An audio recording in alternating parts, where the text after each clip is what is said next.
good to know when you're washed up, you have a home in Dallas with the Cowboys. I don't know what you'd be doing there, but they'll bring you in. Yeah. Oh, Barry hasn't been on TV in 5 years, but might be next year. Here he next is. week. Wheel him out. Might be next week. Welcome to the Cowboys pregame show. I'm Matthew Barry. That'd be great. Dallas Cowboy Radio. Yeah. How about them Cowboys? Fantasy Football Happy Hour with Matthew Barry, served by Applebee's. Welcome to the Fantasy Football Happy Hour. I'm Connor Rogers alongside Matthew Berry. He's still with us. He's not with the Cowboys yet. The NFL's nursing home. Not yet. Like to call it. Not yet. And Jay Croucher. I'm not with the Cowboys yet, but you know who might be with the Mets? The Mets. Jay Croucher. Yeah. Jay Croucher. That's right. Tell him what happened last night. This is very exciting. This is the greatest athletic feat I think I've ever heard in my life. So I was at a Brooklyn Nets game with James Harden's return to Barclays Center. Sure. 55 people showed up for the game.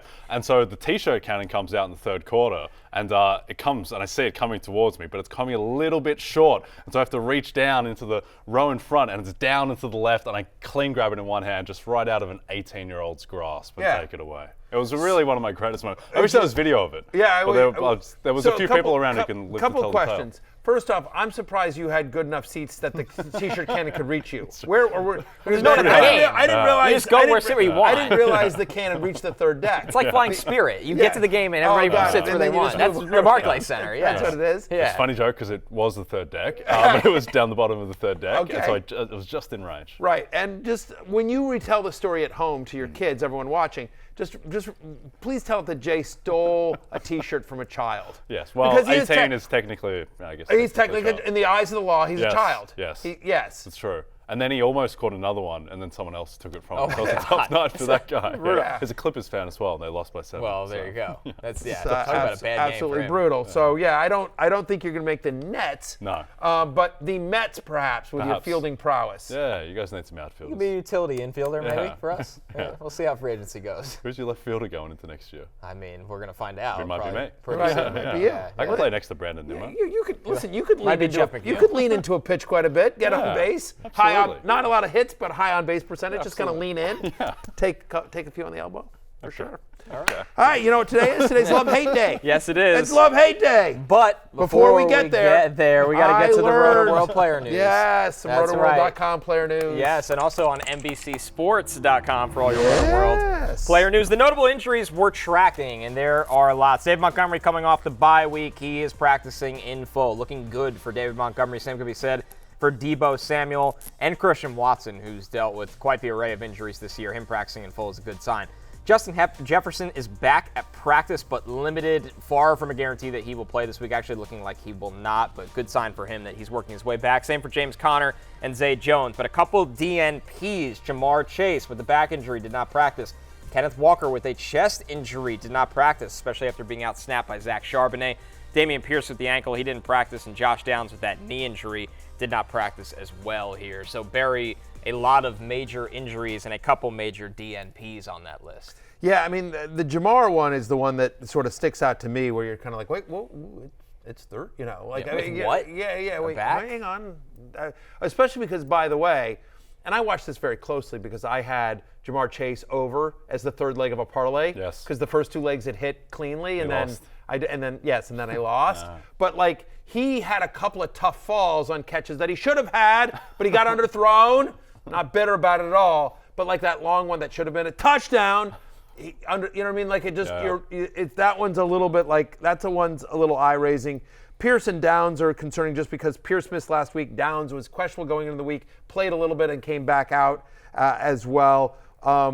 If Kenneth Walker misses, and he's missed some practice time and then ends up playing, and Seattle likes to play, I feel like, get cute sometimes with, but obviously Zach Charbonnet would be really interesting if for some reason Ken Walker missed. But again, those are Wednesday practice reports. We'll see what happens later today and tomorrow. Yeah, line in Bengals-Texans has dropped from 7 to 6.5, and that's a big move coming off 7, which is a key number. So market expects that Chase may not be able to go. And I think that move is especially notable because Dameon Pierce has a lot of friends on the injury report. There's 23 Texans listed on the injury report this week. I've never seen that many.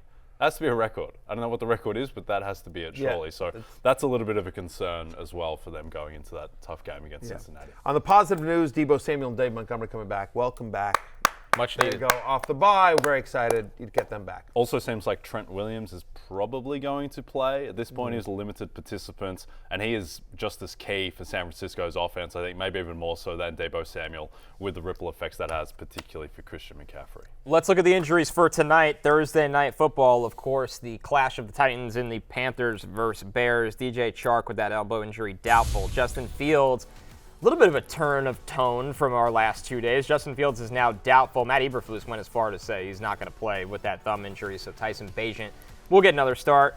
On the good news side, Cole Kmet's going to be active. He's cleared from the injury report. Yeah, wiped off the injury report. I got to tell you, Connor, that is about the nicest way when you're saying a little change in tune from the show the last 2 days. Because yesterday on this show, we were basically like, look, Justin Fields is playing. We operated that way. We operated that. Justin Fields is obviously playing. He's going to, and we talked that up. And then literally like 30 minutes after we were done with the show, it was just like, oh, no, he's officially listed as doubtful. And the line quickly moved, I mean, like we were like, because before I think it was it was pretty close, and it was clear that DraftKings thought Fields was going to play. It was Bears -4, and Tyson Bagent wasn't going to be a 4-point favorite against the Panthers. Now it's 3.5, trending towards 3. Yeah, I've seen it 3 in some other places as well, and I think it might be 3 on DraftKings now as well. So for sure, it is the Tyson Bagent experience once again for Thursday night. Very exciting. Without Khalil Herbert, by the way. Without Khalil Herbert. He's not. And I just want to, as we talk about the fact that, it's the Bears Panthers on Thursday night without Justin Fields, without arguably the biggest star on the field. He's not going to play as well. We'll see about the running backs. A lot of the defensive stars, Brian Burns is going to play for the Panthers. So a lot of defensive stars on the Carolina side of the ball also out. So we would just like to say that today, who drinks free?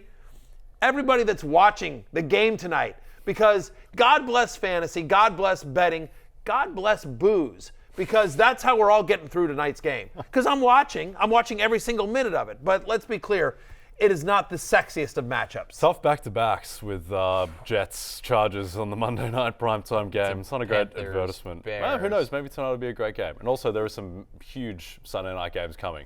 Admittedly, not Jets Raiders. I was going to say, start with Jets Raiders. Yeah. Aiden O'Connell, Zach Wilson. Well, there's some big primetime games coming up. There's got Eagles Chiefs, and you got Bengals Ravens coming up. Be good. And the great thing about the NFL is you never know when sometimes two teams that aren't that great, but all of a sudden it can be fireworks. It could be an amazing game. And Tyson Bagent's been surprisingly competent as well. This isn't a Tommy DeVito situation. Yeah, I can't tell you how many times my wife has turned to me and said those exact. You've been Surprisingly surprisingly competent. There we go. I just want you to know that. Just so you know. Yeah. This staple in the it's a constant phrase for my wife. Yeah. Okay. Surprisingly competent. Okay. Won't ask you to put it in context. No. Let's jump into love-hate then. That's Let's a get better out of move here. by Jay right there. Love-hate running backs is where we kick things off. And Tony Pollard leads the love list because he's got the Giants defense. Listen, it's been a disappointing fantasy season and a disappointing fantasy stretch for Tony Pollard. But the bottom line is, Barry, this is a pretty nice matchup where the Cowboys are expected to steamroll the Giants. Pollard managers are down bad. To your point, you're very kind, but let's be clear.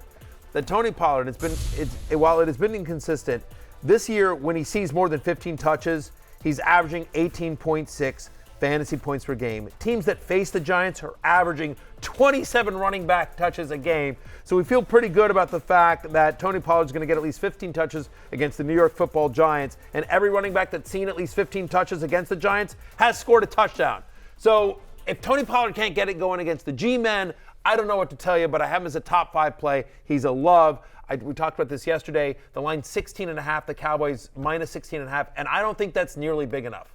I think again, Tommy DeVito against a red-hot Dak Prescott, it's not fair. The Cowboys' defense is elite. Dak is playing really well. The Giants' defense is going to be overmatched in this one. They should be up and big and getting Tony Pollard going in the second half. Yeah, so the line for this game on Sunday night opened as Cowboys minus 15.5, and I messaged the buddy saying, this is surely way too low. And then he replied saying, I don't know. I don't know how to contextualize lines and being way too low when it gets 15.5, 16.5, but it's so hard to see the Giants staying within 20 in this game with Tommy DeVito and what they've shown. Yeah. No passing. And how the Cowboys are playing on offense themselves. Yes, that's the other thing. They beat earlier in the season when the Cowboys offense stunk. They beat this line. They matched this, and that was with Daniel Jones. Yep. And now you've got Tommy DeVito. And listen, Tommy DeVito, like me, is a Syracuse guy. I'm rooting for him, but let's be clear. So far, it does not look like he's ready for prime time. No, and Tony Pollard in that first game was, even though he only had the 14 carries, still went for 70 yards and 2 touchdowns. Next one on the love list, Breece Hall on Sunday Night Football against the Las Vegas Raiders. Jay, Breece comes in as RB8 for Barry this week. It's been a tough go for the Jets offense with Zach Wilson, but if you're looking for any positives from a fantasy perspective, Breece Hall's volume has officially moved over to being the guy. They've kind of passed away the Dalvin Cook, Michael Carter experience. Hall leads this backfield. Definitely. I think the key thing for him is he just looks explosive. He always looks like he's on the verge of breaking one, even in a hopeless situation. And I think that after what happened against the Chargers, they're going to try and avoid Zach Wilson dropping back as much as possible and putting him in the sight lines of Max Crosby. I think they will try and run the ball, screen passes to Breece. I think through volume alone that he'll provide value, but I don't trust the efficiency just with that line. No, it's fair. But, I mean, I think they will try to get him in space and try to use him in the passing game as well. And not only to the fact of, they want to try to protect Zach and the offensive line is a disaster, and that's one strength of the Raiders.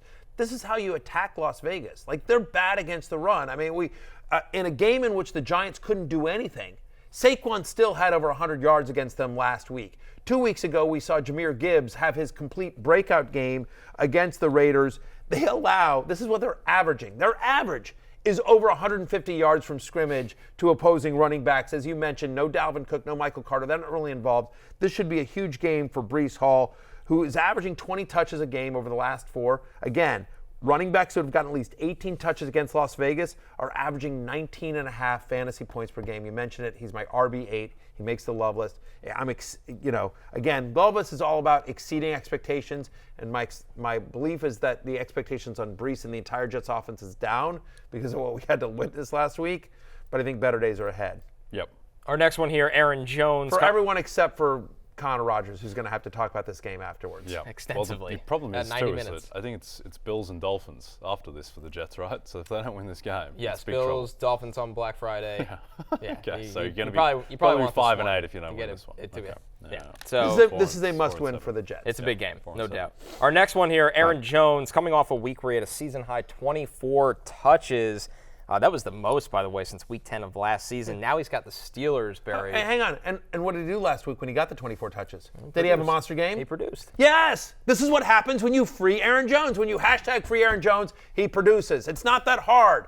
Why is it hard? It doesn't seem that hard to coach in the NFL. Hey, you're at the goal line, you need a touchdown? Give it to Bijan Robinson. Yeah. Did you see the quote from Arthur Smith? By the way, yes, and I'm turning a love on Aaron Jones into hate on Arthur Smith. But again, Arthur Smith was like, yeah, we need to be better in the red zone. I'm not really sure what's going on. Yeah, it's a puzzler when you're giving jet sweeps to Jonnu Smith instead of, Bijan Robinson, who everyone agrees is one of the elite running back prospects of the last decade. Yeah, it's a mystery. Why run the ball with Aaron Jones when you can throw to Dontavian Wicks? I mean, exactly. Coaching isn't that hard. No. It doesn't feel like it is.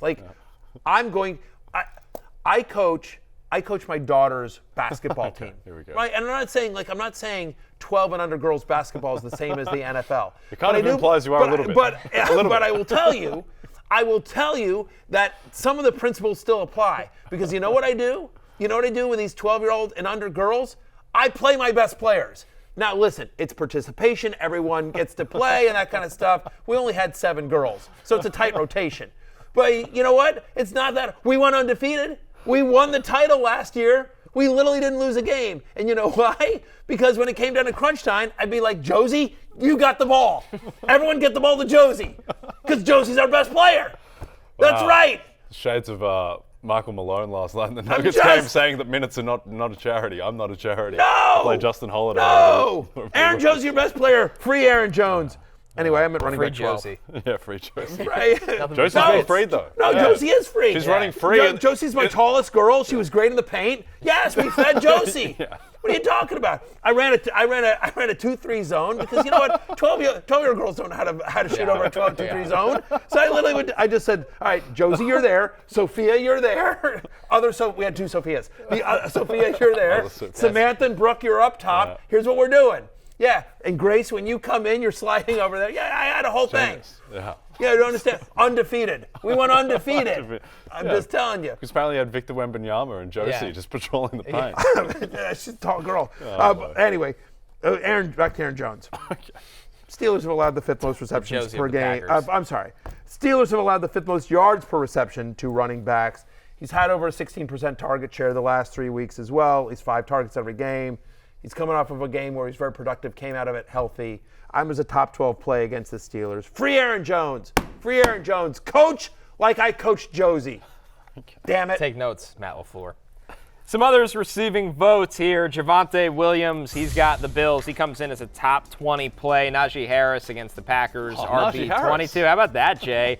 Tyler Allgeier and Antonio Gibson round out this list as well. Jay, take the floor. Najee Harris, top 22 running back. Najee Harris, yeah. Steelers 3-point favorites. Their offensive line. That was the first time I've seen space for a Steelers running back in so long against the Titans. The Titans which still have a good run defense. Najee Harris with Broderick Jones playing a little bit more, Connor. He looks like a solid kind of pick for me at the end of the 6th round. Play your first round picks, by the way. I literally wrote in my column, my Love Hate column, which will be out very soon for free, as always, on rotoworld.com. But so Najee Harris is part of the others receiving votes, and I literally wrote, please no one tell Jay Croucher, but No one showed now I up. know. since week 3, he's I'm averaging 16 ecstatic. touches a game. He's had 3 straight games with at least a 12% target share. He's going against the Packers, to your point, right? They are favored here. Like, Najee Harris could be usable, certainly this week. I like Javonte Williams, who's had 48 touches over the past 2 games. He's coming off the bye, so should be fully healthy and back and ready. Playing the Bills, which is they've really struggled defensively. They're top 5 in terms of highest yards per carry allowed to opposing running backs. Tyler Allgeier. Look, we all think Arthur Smith should use Bijan Robinson, but just because what we think doesn't mean what he's going to do.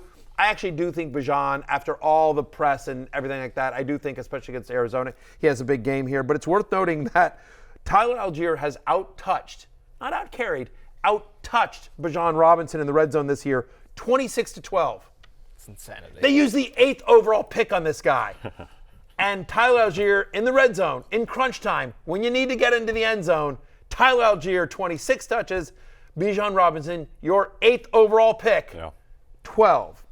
Anyway, teams facing the Cardinals average a league-high 26 running back rushes per game. I think both guys get a lot. You're already starting Bijan, but I do think Allgeier is a viable flex. And Antonio Gibson, Commanders are underdogs in a big way on the road at Seattle, and so as they've been so pass-heavy, Gibson got a season-high 11 touches last week. He's had back-to-back games with 5 receptions. He's more of a floor play than an upside play, but I do think given game script against the Seahawks, he's a viable PPR flex this week. Yep. Last thing on Najee Harris. I know we're Kevin O'Connell Coach of the Year men. He's our horse. I'd like to add another man into the carriage, so to speak. I'm not sure that really works, but anyway, Mike Tomlin, if he wins, all of a sudden that team somehow is 6-3. He's 22-1 to win Coach of the Year, and they're plus 850 to win the division. If he wins the division, with Lamar Jackson and Joe Burrow, then he has to win Coach of the Year. So 22-1 doesn't reconcile with plus 850 to win the division. I don't know the answer to this, and I should, but has he ever won Coach of the Year? He's never finished top 5. Yeah. Which is insane to me. It's completely insane to me. I mean, like, he is so good, and maybe it's because, and it's weird because the media loves him. Like, he's really good in front of a crowd. Like, he's a really great, he's a charismatic guy. He was just on juggernaut teams and teams that, like, they won the Super Bowl, and so greatness was expected. It's like how Andy Reid is never in this conversation, but now he doesn't have, Super Bowl MVP Ben Roethlisberger. Right, type, no. But now he's got Kenny Pickett. Yeah, I mean, I think because Ben the ever Steelers actually have been so good for so long, and he took over for Cowher, and they were just like, he probably doesn't get credit That's as the much key. as he should. This But year he anyone that's ever followed Antonio Brown on social media should understand what a genius Mike Tomlin is, because no one knew what they were dealing with AB when he was in Pittsburgh. That was kept under wraps. Any of it. That was kept under wraps, and then he leaves Pittsburgh, and all of a sudden, like, there's a lot to unpack there. It's really one of the more remarkable things of our He life. should get Leighton Coach of the Year votes for that. He really should. They should go back and redo. Anyway, I'm with you. Mike Tomlin is I don't understand how he's never been like top 3, because he is a great coach. Yep. He's unbelievable. And to your point, he's done a great job with nothing this year. Yep, 22-1. Let's take a look at the running back hate list. This is headlined by Gus Edwards. You know what? He's like me. He's like, I mean, honestly, he's even better coach than me. Because, I mean, I had Josie. Right, yeah. I had You had star I talent. I had star talent. Yeah. He's doing this with, With Kenny Pickett. With smoke and mirrors. You did He try to missed- victory lap your scheme, though. Yeah. You're like, 2-3 zone. I'm just telling you, anyone out there that's coaching young kids, like, again, if they... TJ Watt is his Josie. I just... I believe that comparison's been made a lot. I would say both of the two Sophias were also really good, too. Okay. Like, I kind of like had twin Cam Hayward Taros. and Alex Highsmith. Yeah, pretty much, exactly. Like on the wings. Yeah, Sophia was the fastest girl in the league. So we ran a lot of fast break stuff with her. All right. Anyway, yeah. Transition team over Yeah, here. we were transition. GPS on Sophia. First day of the league, I said to the guy that runs the league administrator, I said, like, is there any rules on defense? And they said, well, you can't, you have to let them bring it up. You can't full press. court press. There's no full court. You can't full court press. Very Yeah, devastating. you can't full court press. You got to let them bring it up. You can't play defense. And I said, that's the only rule? And they're like, yeah. I said, I can play a zone? And they're like, yeah. I'm like, done. Yeah. I went to Syracuse. Of course we're doing the 2-3 zone. Modern day Nick Nurse over here. Yeah, exactly. I'm just saying. guess We Nick went Nurse is modern undefeated. day, The so- results speak for themselves. Yeah, okay. The results speak for themselves. I'm like the Belichick of under 12 girls basketball. There we go. He's about to get fired. Yeah, his tenure's up. Back to Gus Edwards, who is on the hate list. Listen, he's got Cleveland this week. We know how touchdown reliant Gus Edwards is, although that's been working. But Barry comes in as RB24 for you this week against that Browns defense. Yeah, I mean that's the concern, right? Obviously, you don't love the matchup here 2 times.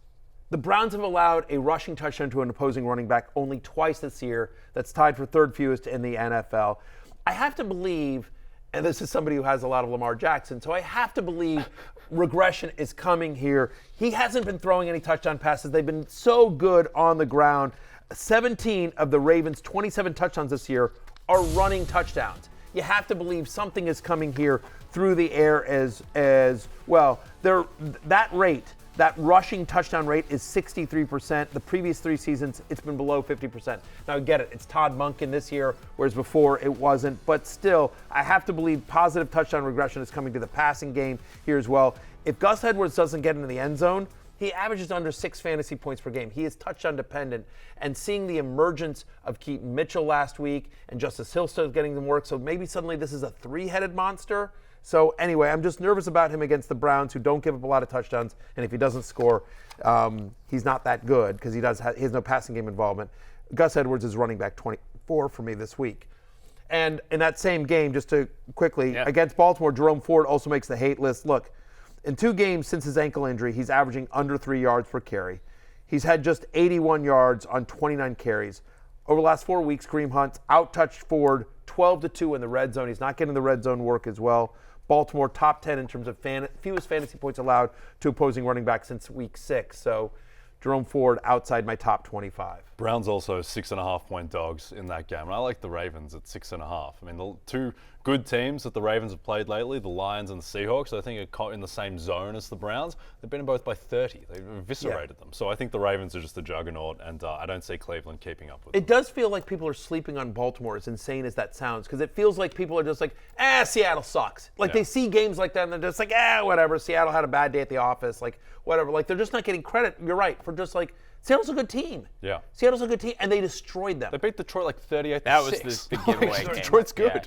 Yeah. It's unbelievable. It started to finally trend. I know that Baltimore opened the week, I think, at about 12-1 Super Bowl, and that's gone down to 8-1. So, but it's still been a slow trickle. Like, people weren't buying it for a while, and everyone's like, wait a second. People realize, like, Baltimore was, like, way better than Miami. Like, Baltimore was way a different better. class. Yes. And I don't think that's completely registered yet. Yeah, what are the Super Bowl odds in the AFC? I would assume Kansas City is still the favorite. Kansas City will and be then probably Cincinnati and Miami are rising up there. I wouldn't be surprised if Baltimore's 4th. I haven't looked at this. I think now they're number 2. Now right? they've flipped, but they're still in the same. They're plus 450 to win the AFC. The Bengals are 6-1. The Dolphins are 6-1. Like, there should be more separation with the Ravens from those teams. Like, the Ravens are heavy favorites to win their division. The Bengals are bigger than plus 300 just to win their own division. Right. So they're in trouble there, and they'll have to go on the road 3 times most likely. Yeah.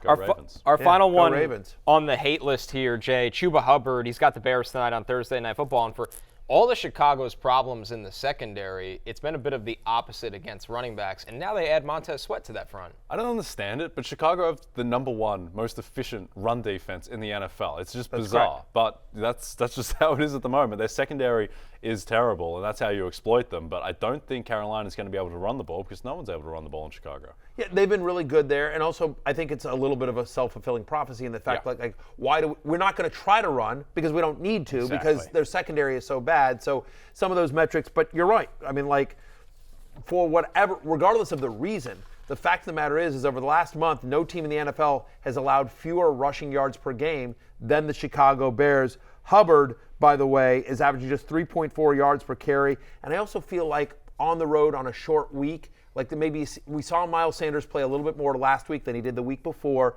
and now Thursday night, quick turnaround, the game's in Chicago. So you feel like maybe Sanders gets even more work tonight, try to take a little bit of the load off of Hubbard. He's my running back 30 this week.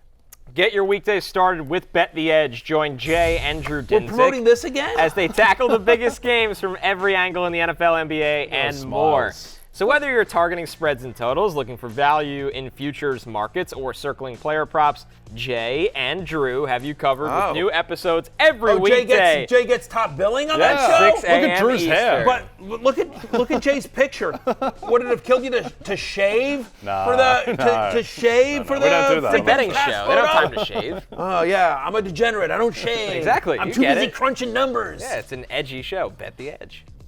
The Players Union today put out like a statement about how players have been complaining about the fines and how frequent they've been this year. Does it feel like the NFL's been tougher on you guys than in previous years? I have no comment about that. I'm not trying to get fined anymore, so I mean, they're doing a pretty good job from my perspective.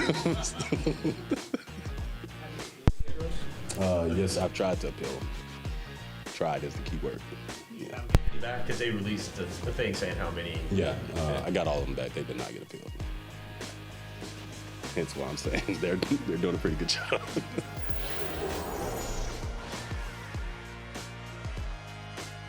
Okay, Metcalf, wisely not trying to get fined anymore. Listen, we're all here so we don't get fined. That's right. DK Just Metcalf wisely avoiding that situation. Yes, exactly. And DK Metcalf headlines the love list for pass catchers. He's got your Commanders this week, Barry. Looking good for DK Metcalf, Mr. Wide Receiver 10 going into the week. Yeah, you know, so here's something you could tweet if you want to on Sunday. TYDK, thank you DK for the sweet, sweet fantasy points. Look, the fact content is, plan. Yeah, there you go. I missed the Josie take content. notes, social Josie media. content was way better than that. They're not on Winders. I was up all night writing my column. Look, the fact is that my Commanders are bad. They're not so good. They're stinky. They've allowed the second most touchdowns to wide receivers this season. They've allowed the most yards on deep passes. Metcalf, obviously, top 10 in average depth of target. They like to take deep shots. This game is at home. I have to believe positive touchdown regression is coming for DK Metcalf. He leads the NFL with 11 end zone targets, but has converted only 2 of them. That changes on Sunday. I think he gets into the end zone. I think he's a top 10 play. He comes in at my wide receiver 10, and he is, in fact, on the love list. He is here, so he doesn't get fined. So, Matthew, on Fantasy Football pregame on Sunday on Proper Shot, I took DK Metcalf over 54.5 receiving yards, and I wasn't paying that much attention to the Seattle-Baltimore game after it got out of hand, but I saw that DK had a 50-yard reception in the second quarter. I was like, all right, tick, it's home. He went under. That was his only reception for the game. He went 1 for 50. Yeah. It's such a bizarre line. He had 4 targets, but I agree. That was a bad beat. Yeah, that was a strange one to lose. But anyway, Commanders' 4th worst pass defense by efficiency, so I think DK will get right. Jay, how about Michael Pittman coming in for Barry as wide receiver 12, and simply with Gardner Minshew, Pittman gets a ton of volume in this offense. And he's got the Patriots who've run out of corners week after week. Yeah, I think the main thing to look at when you're studying props or which players to use is simply if there are like massive disparities between how good a team is defending the run and defending the pass. Now, the Patriots are excellent defending the run and terrible defending the pass, and that's why Sam Howell threw for a bunch of yards against them, why Terry McLaurin and Jahan Dotson both went over. I think this is the same recipe. I think it's going to be Gardner Minshew throwing, and I think Michael Pittman should have a big game. All right, Calvin Ridley also on the list. He's got the 49ers. He comes in as wide receiver 20. But Barry, for Calvin Ridley, he's got at least 8 targets in 3 of his past 4 games. Yeah, and by the way, the Niners, we've talked about this going into the bye. Their defense has struggled. They, in fact, have allowed the 3rd most fantasy points per game to opposing wide receivers over the last 4 weeks. They've also allowed the second most receptions to perimeter wide receivers this season, which is obviously where Ridley lines up the majority of the time, as Christian Kirk is their slot guy. So in a game in which we like the Niners offense to bounce back with the return of Deebo, the return of Trent Williams we're hoping for, we think, they're going to have to throw to keep up with the Niners. Calvin Ridley is a top 20 play for me this week. Our last one here, Dalton Schultz. Listen, Jay, the last 4 weeks for Dalton Schultz, he's been one of the better tight ends in fantasy as this Texans offense goes. He's got the Bengals this week, and the Bengals, much like the Eagles in a similar way, good team, but they struggle against opposing tight ends. Yep, they do. And if you recall, Connor, I believe in round 14 of our show league draft, Matthew laughed me out of the room for drafting Dalton Kincaid well against the Bucs, 10 for 130 and a tutty. How do you like me now, Matthew? Unfortunately, I cut Dalton Kincaid after week 3, so I wasn't there to reap the benefits. So I like you quite a bit, actually, to be perfectly honest with you. But I do think that he's going to be part of this offense going forward. The fact that he can put up that production from the tight end position. Now, it's very uneven for Dalton Kincaid. The week before that, he went 2 catches for 5 yards against the Panthers, which isn't ideal. But Stroud does seem to be developing a rapport with him, goes to him on that key 4th and goal there. So I think Dalton Kincaid in a favorable matchup is starter viable. And Dalton Schultz. Sorry, Dalton Schultz. That's okay. Too many Daltons at tight end. Yeah. They get rid of one of them. A very Dalton-heavy tight end field in fantasy. Some others receiving votes. Hollywood Brown, thanks to the return of Kyler Murray, Tank Dell. I heard Tank Dell's going to be a thing this year, Matthew. Drake London, Jahan Dotson back and looking good. Finally involved in this offense. Jake Ferguson has had a really good stretch here at the Cowboys offense and shocking at a big game against the Eagles. Finally, Taysom Hill. He's just not going away. Yeah, he really isn't. Like, over the last 4 weeks, he's the second best tight end in fantasy. He's had 3 straight games with double-digit opportunities, rushes, and targets.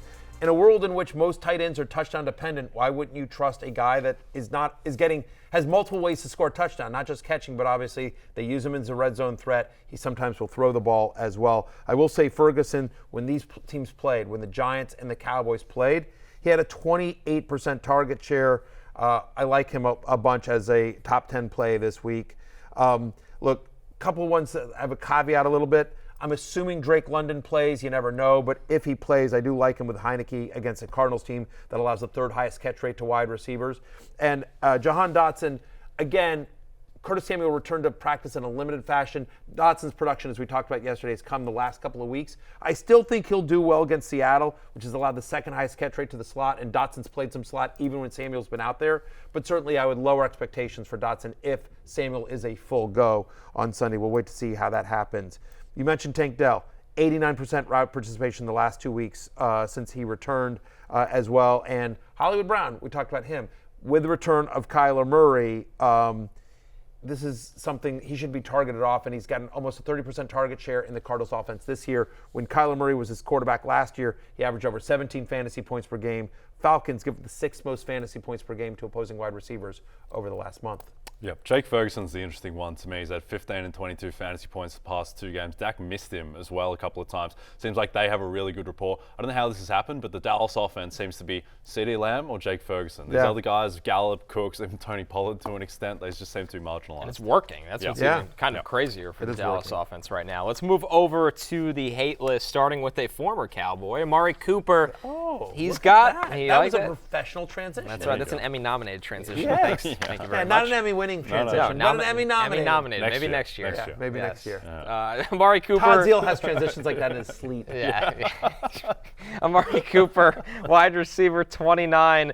We talked about it, guys. The Ravens, not only one of our favorite maybe Super Bowl odds right now, but it's also because how good their defense has been this season. They've been fantastic.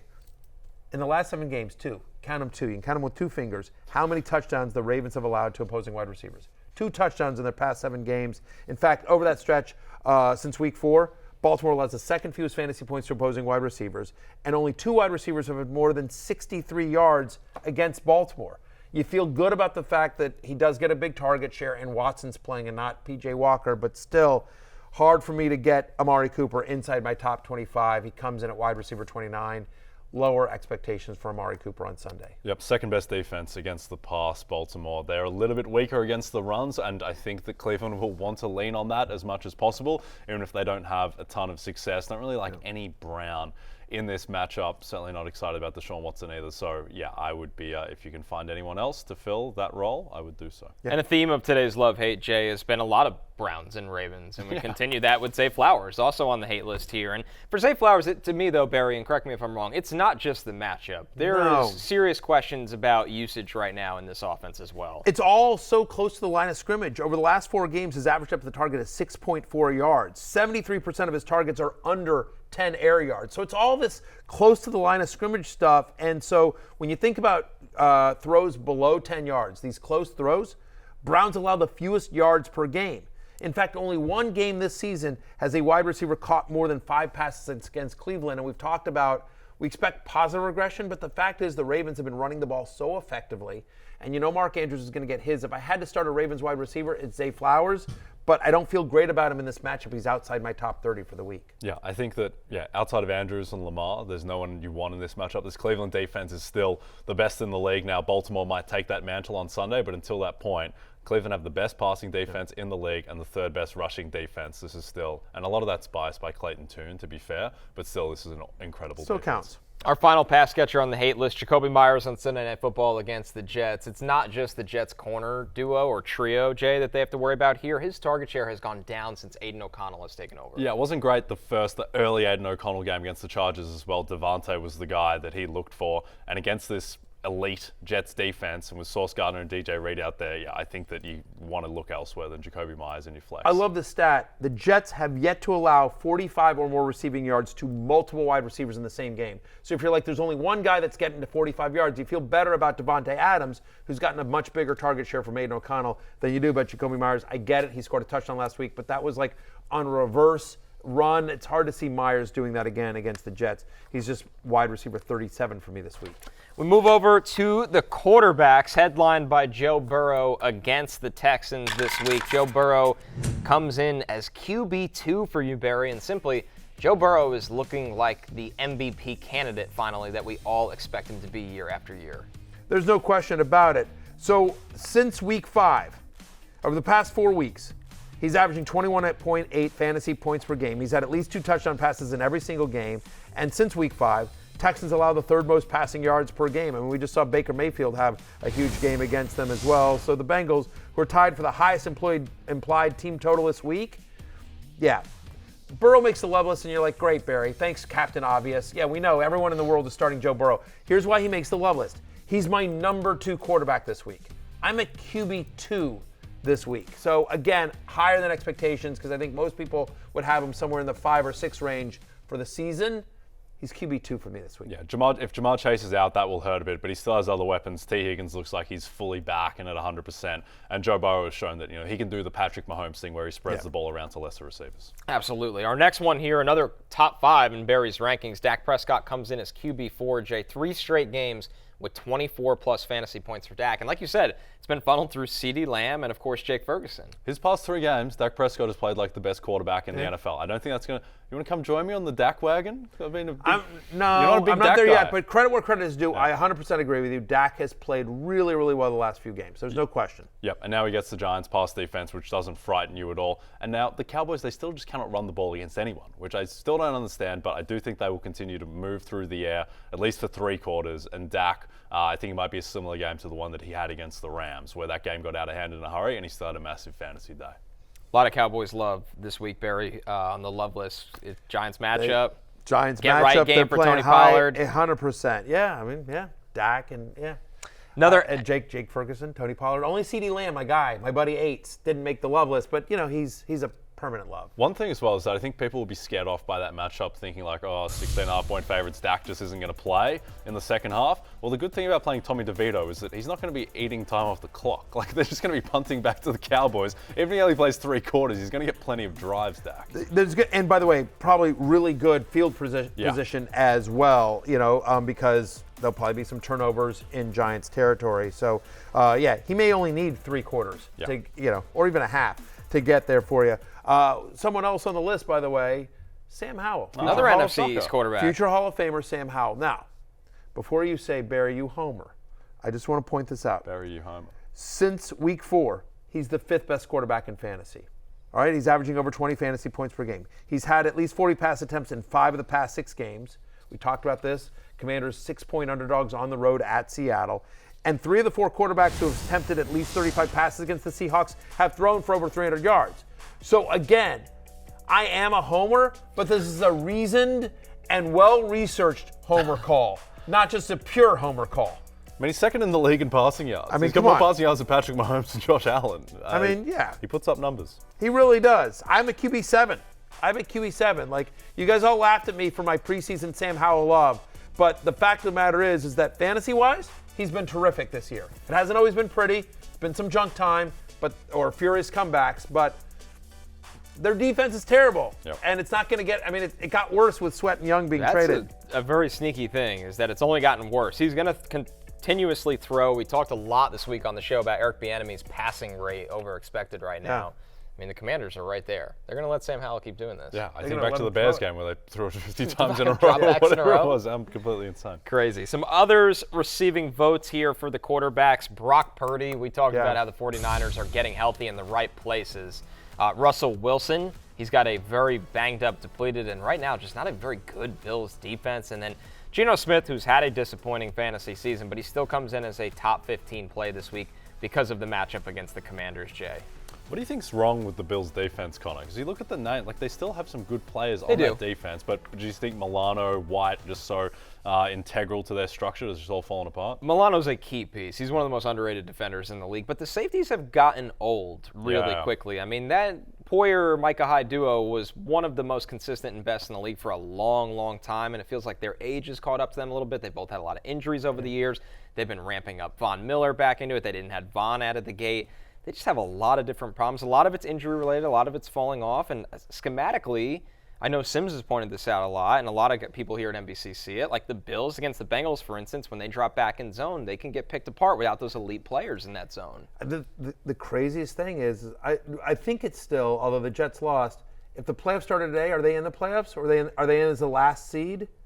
They might be the last seed, but they're teetering, and they've got a really hard schedule to come. They could absolutely miss the playoffs. Yeah, I mean, which would be insane for a team that was flirting with Super Bowl favoritism to start the season. Yeah, that would be a big fall for grace. And that, I mean, and by the way, they flirting with missing the playoffs in a year in which Aaron Rodgers missed the entire season, right? Yep. I mean, because coming into the year, a lot of people thought that, and the Jets are still eligible for the playoffs, you know, but like you feel like if Rodgers had stayed healthy, it's a better Jets team than that. And they lost to Zach Wilson. Right. They can't lose that next Jets game. They lost to the Patriots, and they let Mac Jones drive down the field. They were a very lucky non-pass interference call from losing to Tyrod Taylor and the Giants. Like they've brought this upon themselves. They should have lost to the Giants. Yep. They absolutely should have lost to the Giants. That was a brutal call. All right, let's move over to the hate list for quarterbacks. This one is headlined by Deshaun Watson, who's got the Ravens. He comes in as QB 17.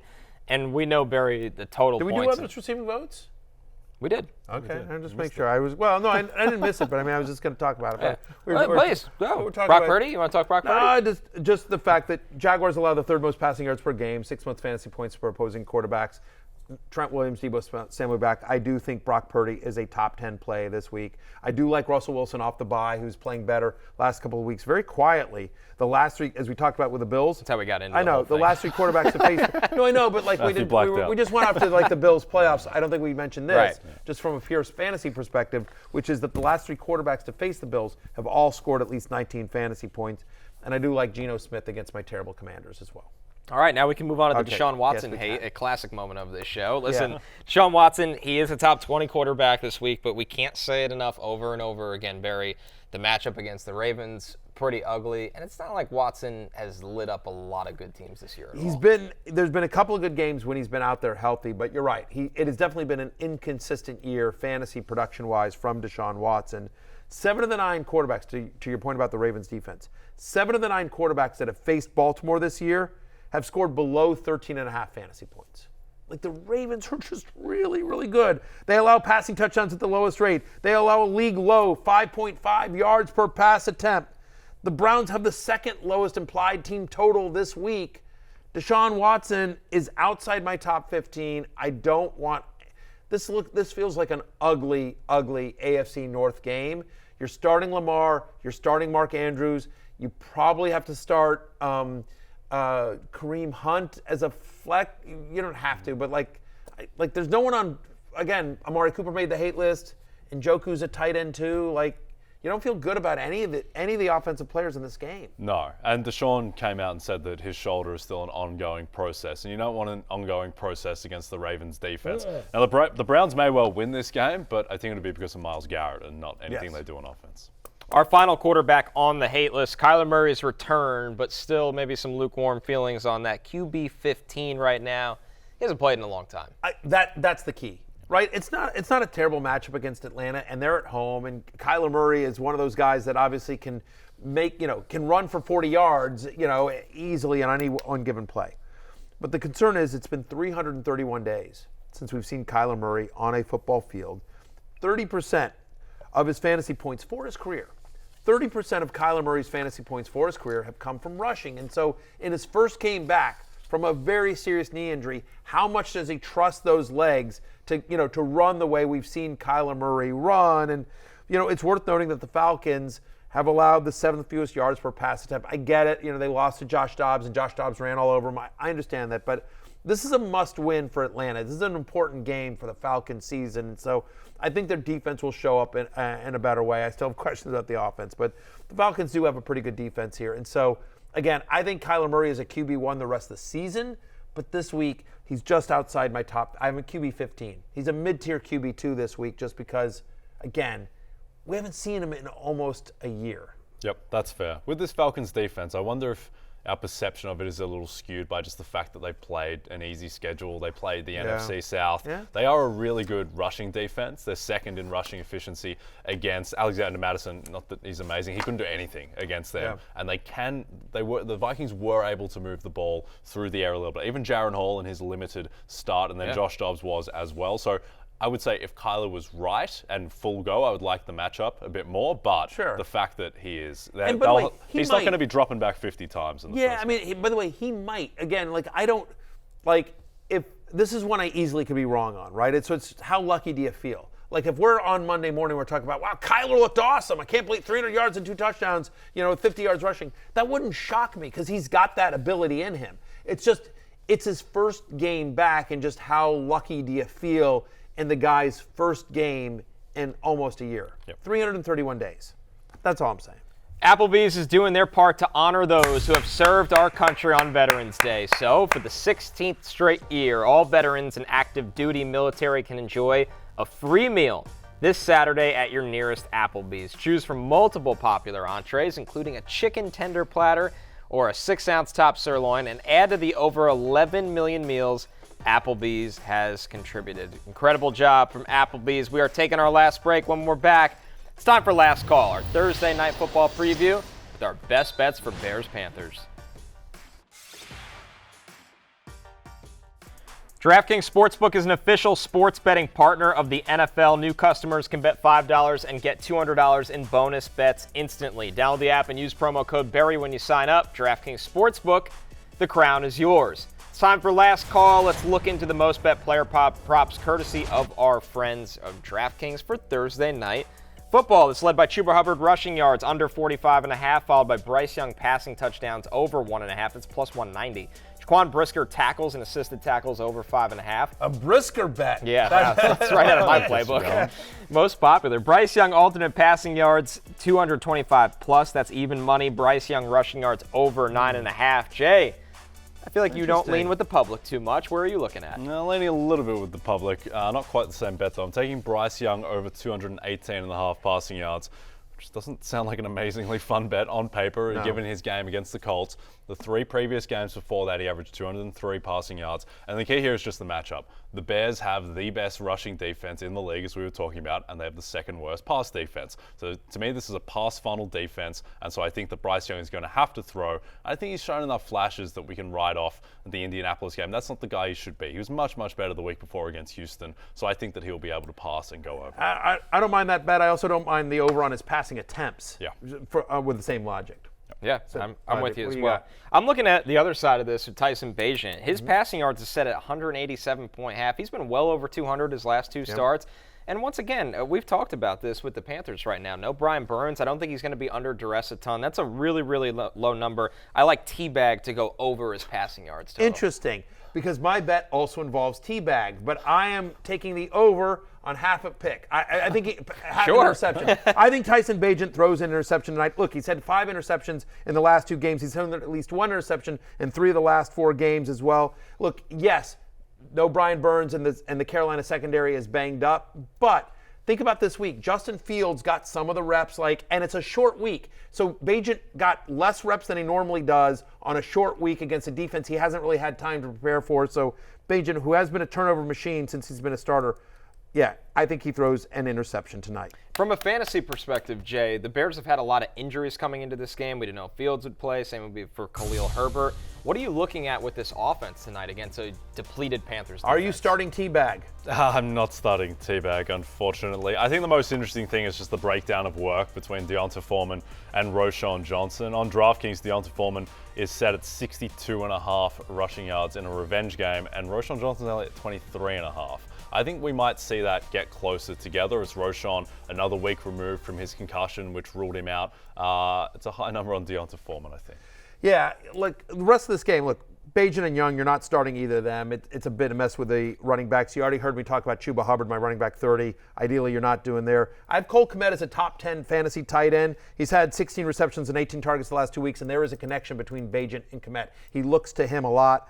I'm still going with DJ Moore. Look, he's wide receiver 25. I think you have to bet on the target share. 27% target share from Bagent so far this year. But again, he's a risky wide receiver 3 because Carolina allows the 7th fewest yards per game to wide receivers. He's been under 60 receiving yards in 4 straight games since that monster breakout game against Washington.